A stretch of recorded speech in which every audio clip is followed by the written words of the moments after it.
Hey, before we get into today's video, make sure and check out Tacoma Wind Supply. They're a preferred supplier.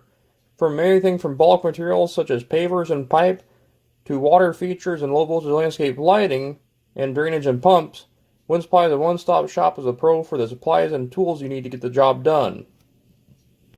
Alright, so another quick video I wanted to do on the topic of valves that kind of came in after I thought I'd give some more thought after we talked about some irrigation control valves. Was manual valves and say shut-off valves, isolation valves.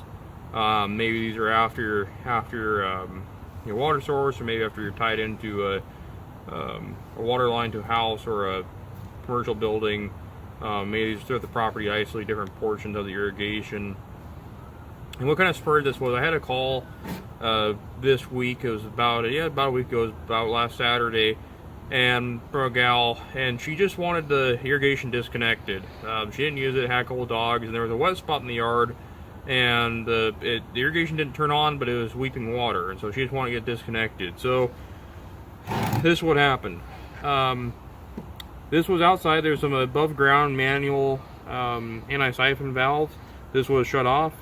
Now the big thing of this was, if we look, now I've taken the packing nut off of it, but you can see that this just spins. I can sit here while I'm talking and it just spun and spun and spun. So automatically when I started looking around and she showed me that, I said, I don't know what it does. It doesn't seem to do anything. And I thought, well, it's a gate valve. It's not a globe valve. It's not a ball valve. And it's broken. So when you have a gate valve, this is a 3-inch.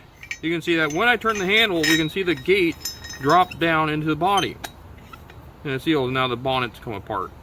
And if I take this out, you can see that the gate spins on the stem. The handle doesn't spin on the stem, but the gate does. The other thing to notice too is that this is all metal. Now the only sealing part is this one ring. I don't know if it's Teflon or some kind of nylon there.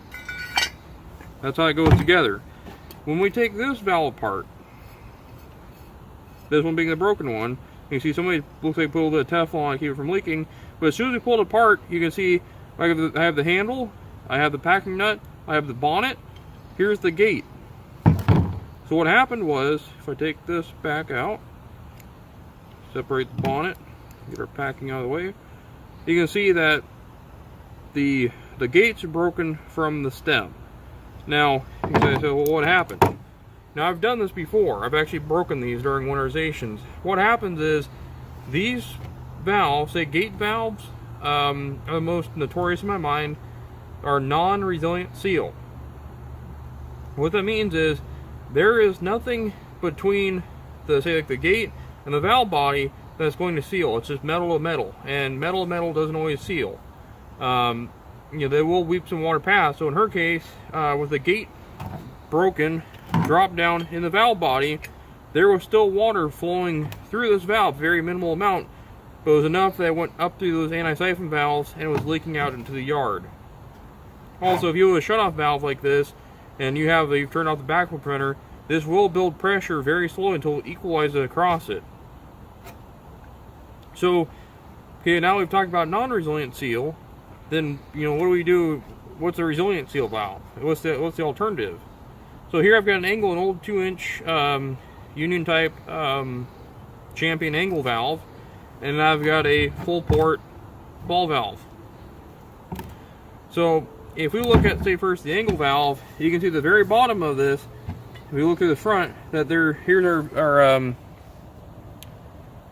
our diaphragm, or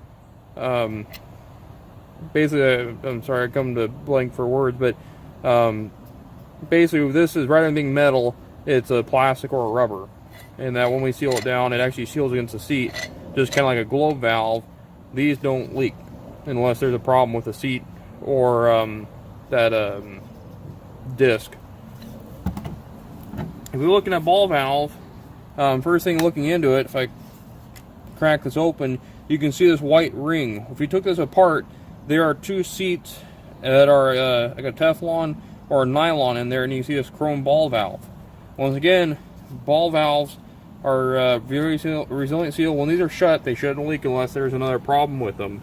The only problem with the ball valve is, since it seals, in freezing applications, these will split on the sides because if water gets trapped in there, it'll freeze, expand, and split on the side of these.